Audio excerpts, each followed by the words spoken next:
Welcome to the ANP podcast, the Autor National Petroleo podcast. In today's sessions, we're honored to have two distinguished lectures from SPE International, Society of Petroleum Engineers International, accompanied by Mr. Steve McBride, the past distinguished lectures chair.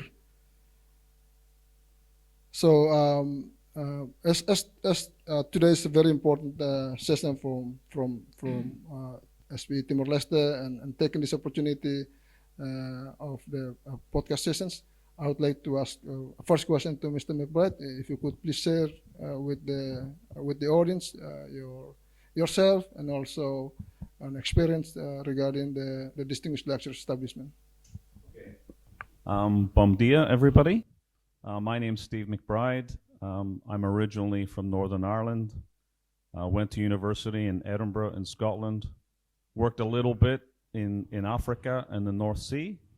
And then I more or less spent 35 years working in Southeast Asia and Australia, starting with offshore and then progressing through different management levels. As far as the Society of Petroleum Engineers is concerned, I was working offshore as a wireline engineer in 1991 in Indonesia, in some islands very close to Timor Leste, although I didn't know anything about Timor Leste back then. And I came back into Jakarta once, and my manager said, "Here's your membership of SPE." And I didn't know anything about it, so that was 1995, and I'm still a member 31 years later. Now, I've done many different things in SPE, but we're specifically here about the Distinguished Lecturer Program, or as we call it, the DL program in short. And from 2013 to 2020, I lived in Thailand. I ran Weatherford operations in Southeast Asia, and I did a lot with the SPE Thailand section. And at that time, one of the executives in PTTEP, the National Oil Company of Thailand, Kun Pongsatorn, he was the region director. He asked me to serve on the Distinguished Lecturer Committee, or DLC, as we call it, as one of the committee members. Now, let me tell you briefly about the Distinguished Lecturer Program. It actually started in 1962. So it's been running 63, 64 years. Back then, I believe there was only 3 distinguished lecturers, only 3 DLs selected. And then it's gradually progressed, more and more lecturers each year. Currently, we select about 30 distinguished lecturers. And the process is, quite straightforward, but it takes a lot of work. So currently there's about 55 distinguished lecture committee members, DL committee members. And they come from all of the 8 SPE disciplines. So SPE, for those that don't know, we're broken up into 8 disciplines. Some examples: drilling, completion, HSE, asset management, production operations, just to name a few. So we encourage different technical people, subject matter experts. I always tell people with at least 10 years experience that if they've got something to share with the members around the world, they should consider being nominated to be a DL. So typically, in the current time, we get 100 to 150 people apply from every region of the world. The 55 members of the committee judge the submissions, the PDFs of the presentations that have been put in around April time, and we cut that number from over 100, we cut that down to about 50 or 60. And then we request that 50 or 60 to actually attend a selection meeting in person. And there's always one in the Eastern Hemisphere, and there's always one in the Western Hemisphere. The one in the Western Hemisphere is usually immediately after ATCE, which is the Global SPE Conference. Last year it was in Houston, the year before New Orleans, the year before that San Antonio. The meeting in the Eastern Hemisphere, I've actually had a lot to do with that, because the majority in the history of the DL program have been in Europe. And I'm very passionate about Asia and Southeast Asia and trying to promote this region in the SPE world, make sure we have more representatives from Asia. So 3 years ago, I managed to get Woodside in Australia to sponsor a selection meeting in Perth, Australia. The year after, we went back to Europe to ENI in Milan and Saipem. And then last year, PTTEP very kindly hosted a meeting in Bangkok. And the idea of those meetings is to encourage more Asians to apply, so they have to attend the selection meeting in person. So it's quite going through the selection process can be quite tough. You know, you're getting judged by subject matter experts on the committee.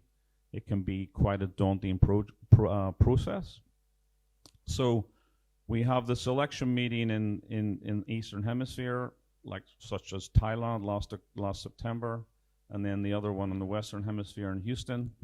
And then we come up with a short list of 30 selected lecturers, and those lectures go out.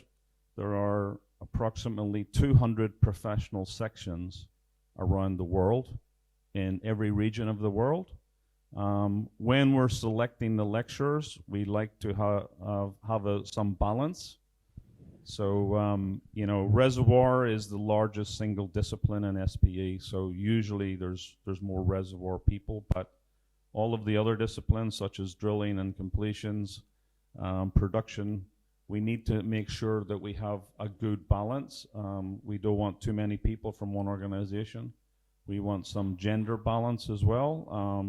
And we want to make sure we have lecturers from different cultures and different regions of the world. And here we have a very good example. Diego's originally from Venezuela, but now living in Perth. And Dr. Gang, originally from China, but now living in the US. So more about them later. That's really the process. And then the following year, the DL management team in Dallas, Texas, they reach out to all the sections, the 200 sections, ask them their top 10 list of DLs, and then the SPE gives each section 2 speakers every year. It's an extremely complex process task to actually set up these talks, because, you know, in the Middle East, you have to avoid fasting month. In the Western countries, you have to avoid Christmas because nobody's going to come to an SPE talk at that time. Thailand, you have Songkran in April. So you have all these blackout periods and different holidays. You know, in Timor Leste, you have lots of Christian religious holidays. So you have to cut all of those out and then work out a schedule. And, you know, they might go away for 2 weeks and do 6 or 7 different professional sections, maybe Singapore, Timor Leste, Brisbane, Australia, Auckland, New Zealand, something like that. And as you can imagine, sending these lecturers out is quite costly. They fly around the world to visit the sections, transfer the knowledge. It's a very costly exercise, so it's important to be as efficient as possible, but at the same time, not take too much out of the DLs, because it's, you know, it's mentally, it's quite, you know, taxing on them. But, you know, just to finish up, I was very fortunate.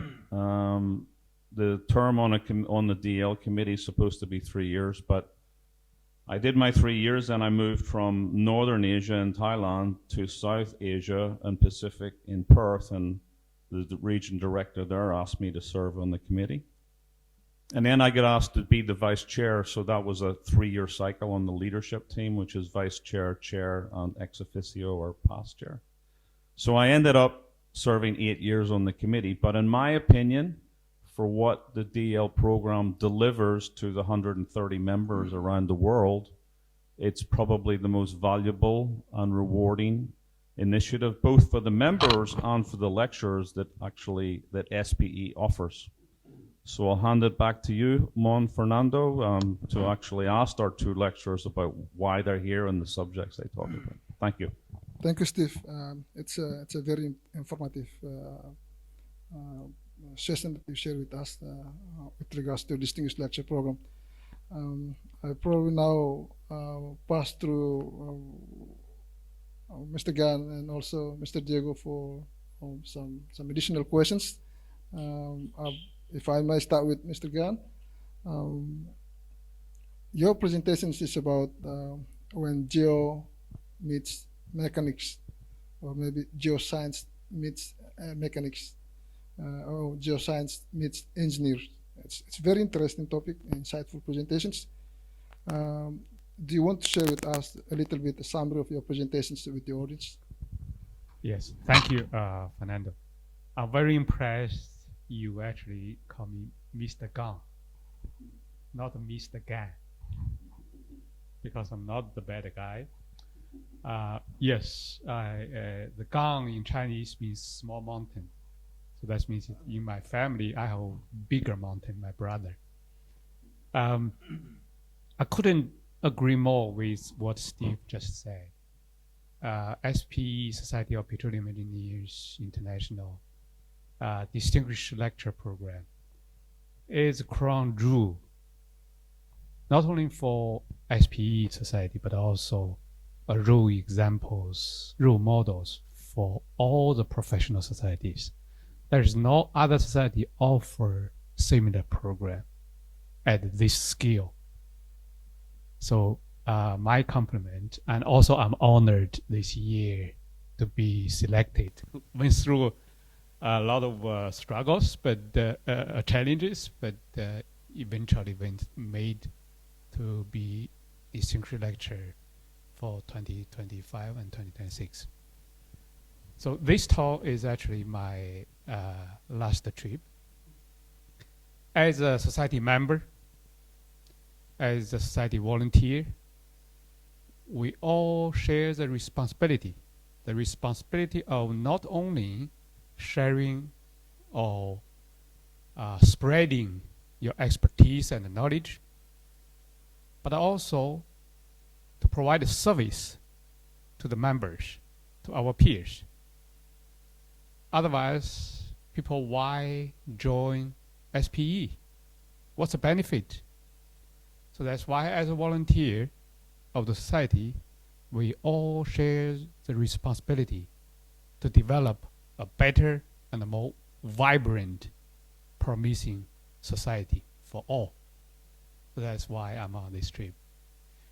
Thank you for the question about this geomechanics.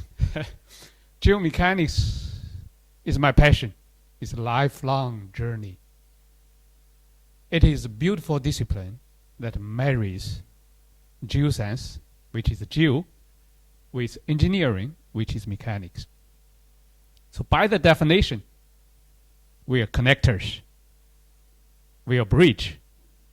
That is the value of the geomechanics. As a matter of fact, geomechanics now become the very core of underground resource development.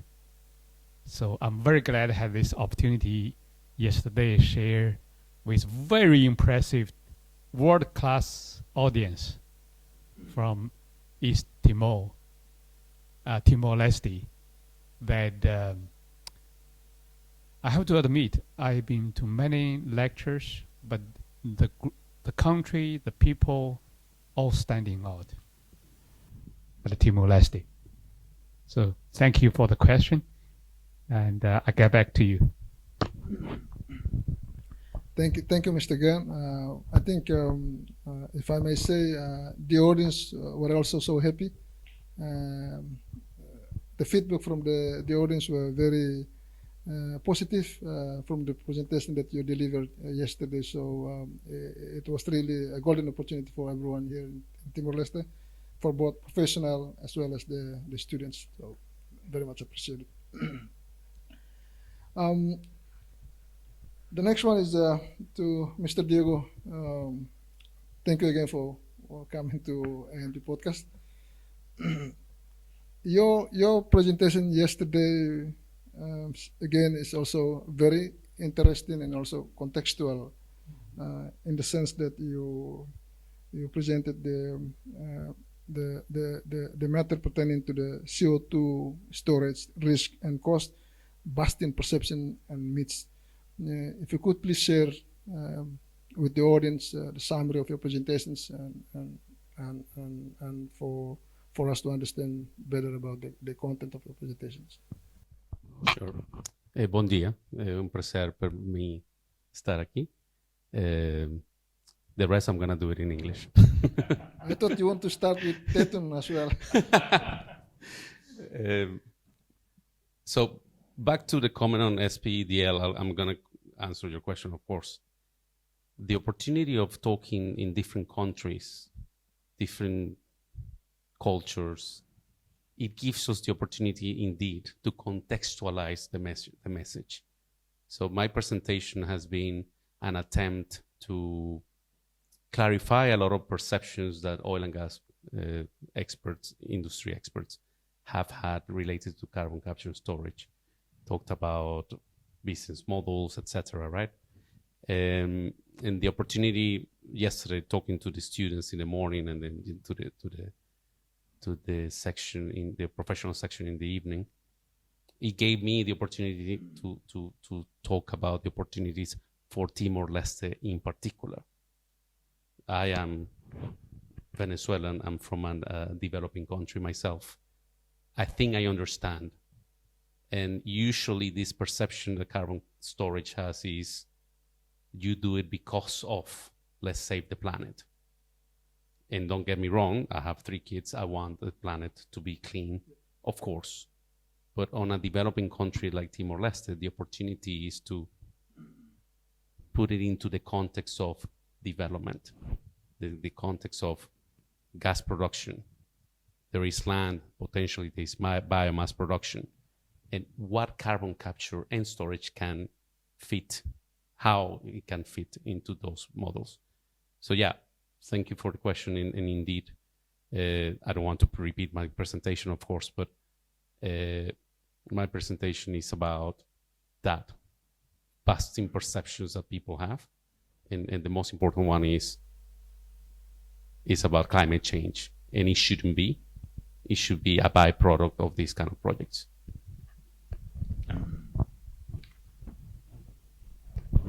Thank you, Diego. When you mentioned about the climate change, and obviously the target is towards a net zero target in 2050. Most people say that if we want to reach the net zero target in 2050, we won't be able to achieve it without carbon capture sequestration. Do you agree with that? Any comments on that particular understanding? Yeah, I smile because generally speaking, that is a correct statement. That's not my statement. It's the International Energy Agency saying this. And indeed, if you want to sequester vast amount of CO2, CCS, carbon capture and storage is. However, back to contextualization, Timor-Leste's main emissions are associated to diesel, burning diesel for power generation.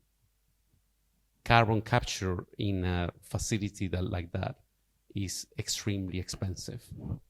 Decarbonization for Timor-Leste should look differently. Decarbonization should be about what alternatives power generation could be. Think about solar, think about biomass, think about whenever there is gas production, gas to power solutions. What else can you do with gas? Produce clean fuels so that you can help decarbonize your neighbors, Indonesia, Australia. For me, the role Timor-Leste has very little to do with carbon capture, but much more to do with actual decarbonization, which has to be with power generation. Yeah. Thank you, Diego, on that. Well, I agree with you. Timor-Leste is a very low emission country in the region. So we should look for the best portfolio of what we need to choose for the best of the country. So when you mentioned about the business model and also decarbonizations, one of your presentations focused on methanol, CO2 utilization into a clean fuel, as well as blue ammonia projects. Do you think these are the best option among others, where optimizing decarbonizations efforts can benefit all the stakeholders in this particular approach? I'll try to keep it very brief because this is a long, but I think back to my comment is, if it's about decarbonization, focus on power generation. That's really my first comment. Every country has a journey that is very different and should be very different. And it should be a staircase. Now, when there is gas available for Timor, there is going to be the question, what are we going to do with gas? And my comment during my presentation was, gas can be used indeed to liquefy and sell, like Bayundan has been doing for many years. But there is also the opportunity to use that gas to create jobs, to create clean fuels like ammonia or methanol. That's an opportunity that, again, I'm not inventing it. You can just look at your ASEAN neighbors like Malaysia or Brunei, and they have been doing the same for many years. So that's an opportunity for me that indeed, and it's something that Timor Leste could bring a lot of value, because you're bringing clean fuels, of course, but also clean fuels to the market, to the Asia Pacific market. But at the same time, you can also call it decarbonization. So it's making economic sense, but also at the same time is sustainability, commercially sensible sustainability. Thanks, thank you, Diego.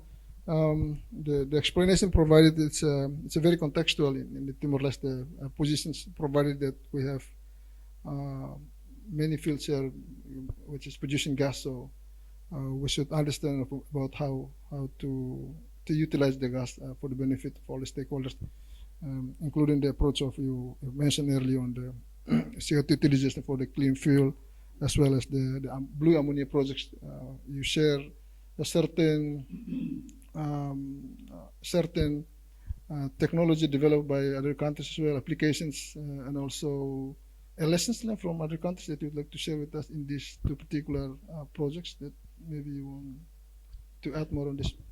I'll try to keep it brief, but there are a lot of examples. But Malaysia, in Labuan, but also Sarawak, Brunei, there are already methanol plants. This is not new technology. Methanol plants are actually relatively simple and relatively cheap to build. Ammonia is an interesting one, because with ammonia you produce urea, with urea you produce fertilizers. That would potentially bring food security for Timor-Leste, but also it could be a good export product to send to the neighbor Australia. Australia needs cost-effective, cost-efficient fertilizers. Those to me would be good examples. Ammonia there is an ammonia plant in Sulawesi. This is, you see, I'm bringing you examples that are not coming from Europe or US. These are neighboring countries. So these are serious opportunities for Timor-Leste, in my opinion. Now, just a quick clarification. Blue ammonia is another product that you would produce once you have the ammonia plant in place. So like I said before, a staircase. Staircase needs to be built. You cannot sell free-range eggs before selling caged eggs.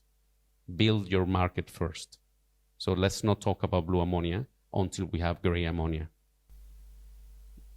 That's what I would suggest for Timor-Leste. Great, great, Diego. I still have 2 or 3 questions, but I just want to go to Steve first. If you mentioned earlier about the distinguished lecture programs, which I think you started bringing distinguished lectures to Timor-Leste 2 or 3 years ago. Yeah. How is the impressions you receive from the students and also the professionals in Timor-Leste regarding this particular program? Yeah, well, an important point, Senior Fernando, is that ordinarily distinguished lecturers don't usually speak at universities. Yeah, in Perth and in Kuala Lumpur and Thailand, I'm aware that some DLs like Dr. Gang and maybe Diego as well are always keen to try and add on some talks and help the students. And you know, quite often the DL talks are at an extremely high level. So for example, you know, Diego and Dr. Gang came here yesterday And I specifically asked them to tone down the talk when they're speaking to the students. And we had some other people there from industry, such as Miss Tina and Miss Nivea from Connecto. And, you know, she was reflecting very positively this morning that she learned so much. And I learned so much as well. So, you know, there's so much value in these talks. And to me, you know, traditionally they've only been for the 200 professional sections.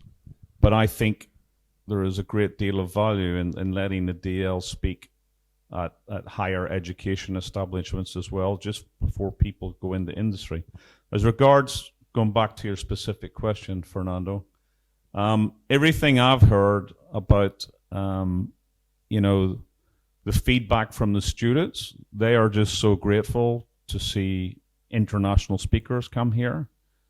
Sometimes they may not know so much about the topic, but thankfully the lecturers can adapt accordingly. And you know, there's so much scope for the students to learn more, and I think that's another step in the DL program. And you know, if I may say so, let me say something which I think is very important, you know, from my personal perspective. So you ran a section meeting last night, Fernando, as the chair of the Timor Leste section. Now, back in 2021, Timor Leste had 2 professional members in the whole country. I know because I checked. So there was no student chapter, there was no professional section. That's another subject we're going to cover in a different podcast. But we set up the student chapter in 2023.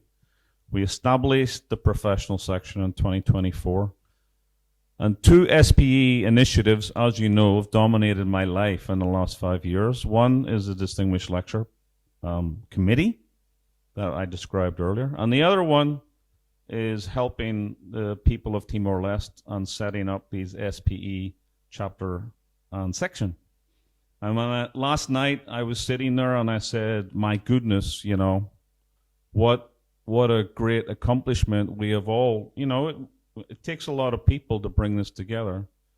But we have 2 great distinguished lecturers in Dili, one of the newest countries in the world. It gained its re-independence in 2002. And we have 70 or 80 people there, and such an engaging evening and very enjoyable evening. But it's brought those 2 streams together. But I do have one more aspiration, and I've talked to you, Senior Fernando, about this, and I would love to be able to identify and mentor through a Timorese to become a distinguished lecturer. So that's my remaining goal for Timor-Leste. Thank you. Thank you. Actually, that is my next question, but you answered yourself already. So I was thinking like after inviting so many distinguished lecturers visiting Timor-Leste, what is your aim going forward, looking into the prospectivity of Timor-Leste taking part in this distinguished lectures in the future? But then, Sir, you want to add some comments on that? Well, you know, pre-COVID, SPE used to cover the cost of every section in the world getting 3 distinguished lecturers every year. During COVID, because there was no events, no workshops, so, you know, the income stream for SPE was badly impacted, just like every industry, every company in the world. So post-COVID, every section now gets 2 DLs. I mean, Diego came here as part of my initiative for the student chapter. The DL management team helped me organize that. And he's on his way from Australia to Europe. But, you know, it would be great if we went back to the 3 DLs per section, because the more of these talks we have, it's important in all of these 200 sections in the world. You know, you get very large sections like London, who maybe have 200 or 300 people for every section meeting, and they have 2 or 3 talks. But then you have Cambodia, Phnom Penh, and they only meet 3 times a year or 2 times a year, and that's when the distinguished lecturers come to talk for them. They don't have any other talks. So in a way, it's a lifeline for the DL. The DLs and the DL program is a bit of a lifeline for some of the smaller regions of the world. Timor is a small and developing nation, and we want to help them as much as possible. And one of the things that we've talked about is perhaps, I've talked about it with somebody involved in CPEX, is holding a joint event here, a proper technical event, to try and bring up the engineers and the young professionals. Another great aspect of last night, which I felt very warm about, was some of the students that won our scholarships 3-4 years ago and have now gone into industry, and Senior Fernando has brought them on to the board of the section. There's 3 or 4 there last night, and that's great to see the progress of these young professionals, and that will keep the momentum going. So we just have to see what is possible, what is practical, because there, in every country in the world, there are some limitations about what you can do, and if you run an event, you want to make sure you get audience coming to the country, and that's one of I guess the challenges, but I think it's possible. I think we can run an SPE technical workshop here. Thank you, Steve. You want to add something, Joe? Yeah, I want to add on to what Steve just said, because very inspiring. In my view, this SPEDL program and the presence of distinguished lecturers in different regions, especially when we deal with students. Students nowadays in petroleum engineering discipline are all facing similar questions across the globe. Shall I invest myself, future into this industry? What I can expect? And what will happen down the road? There are some challenges which affects me today. I use one example why I stay with this industry. Ever since I saw 2 distinguished professionals from our industry. Their name is George Wang and Solway Wang, 2 Wangs from Shell company. In one SPE workshop in Canada, they both co-chair that workshop. I was the newest student. I was the first year PhD student in the workshop.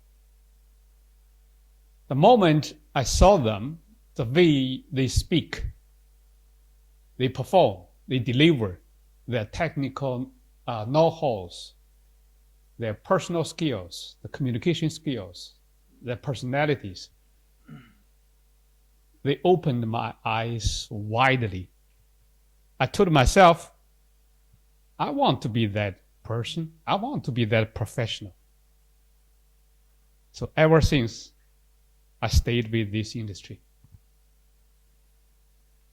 Fast forward, the presence of those distinguished lecturers, interacting with the students look up those professionals. It is my hope they can see through us the future of them. They will tell themselves, I want to be Diego. I want to be Steve. Hopefully, I want to be some Gang in the future. So that, to me, is very meaningful for this program. But it's good the other way as well. Every time I visit a student, every time, single time, they never let me down. They always inspire me. Always, I'm not joking actually. Whenever you feel your energy low, you go to students. It's like a gas station. They pump you up. Like this morning when I was running with inertia,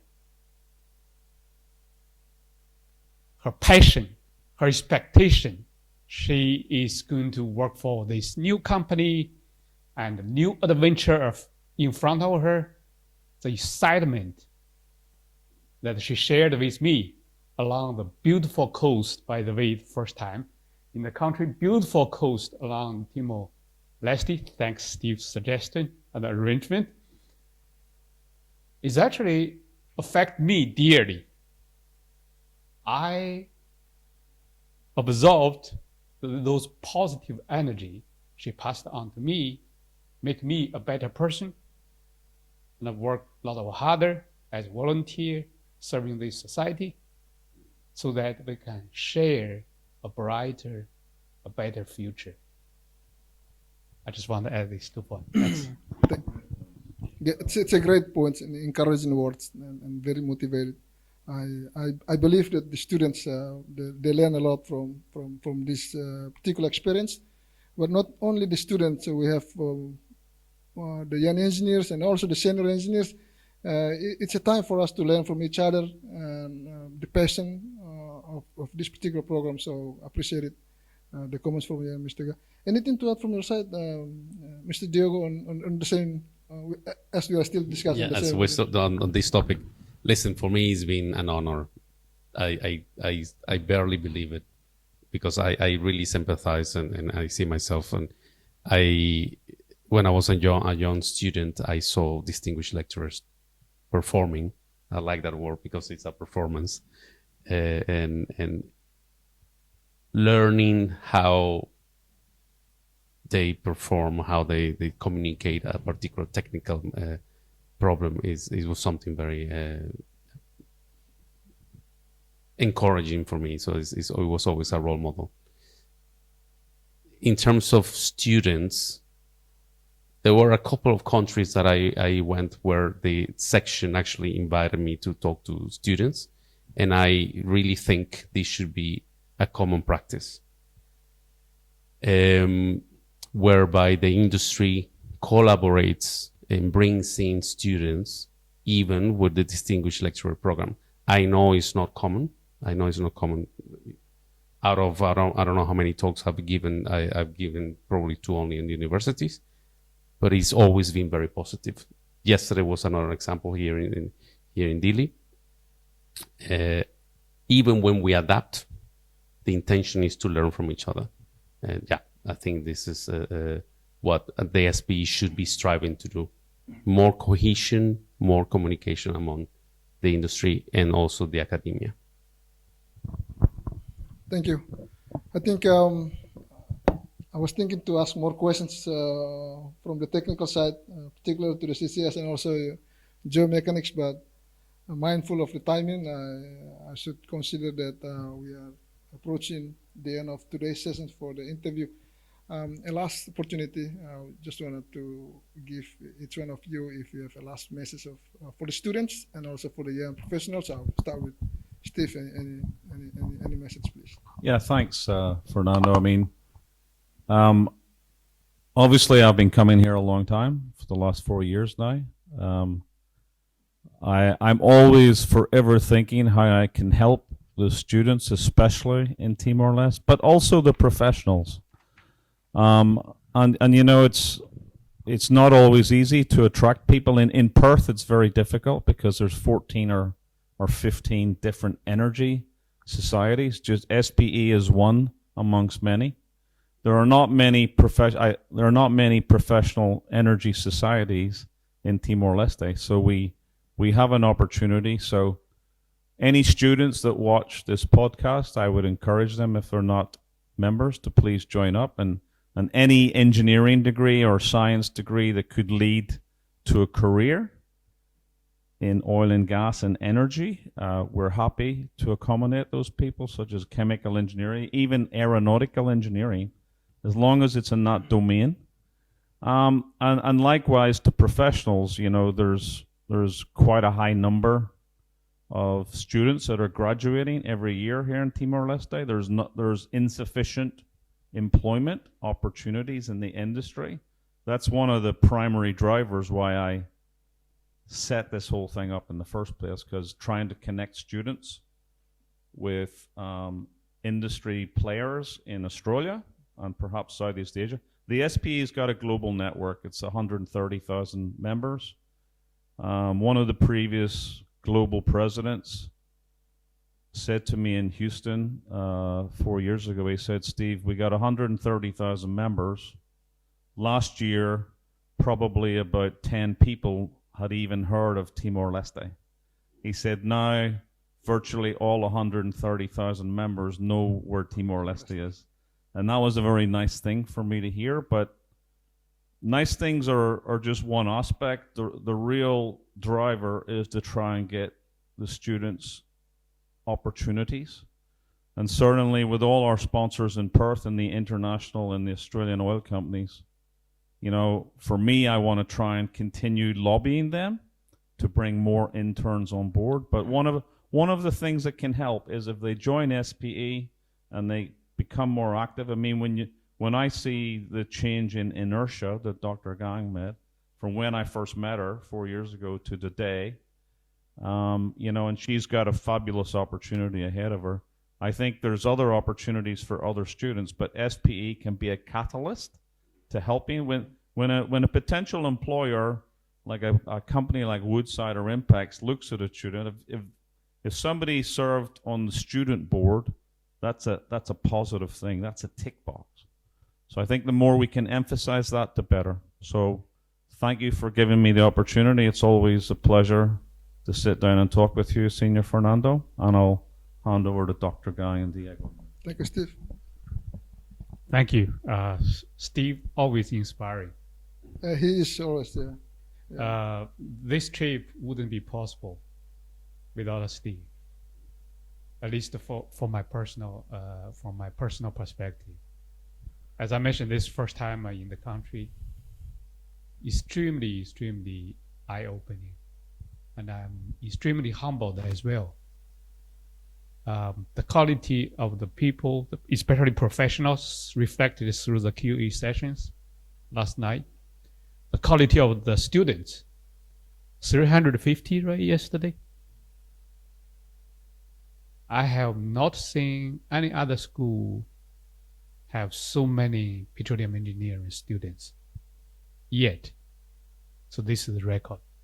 I've been to almost every single petroleum engineering school. For the students, I have a last suggestion. Just want to share with you.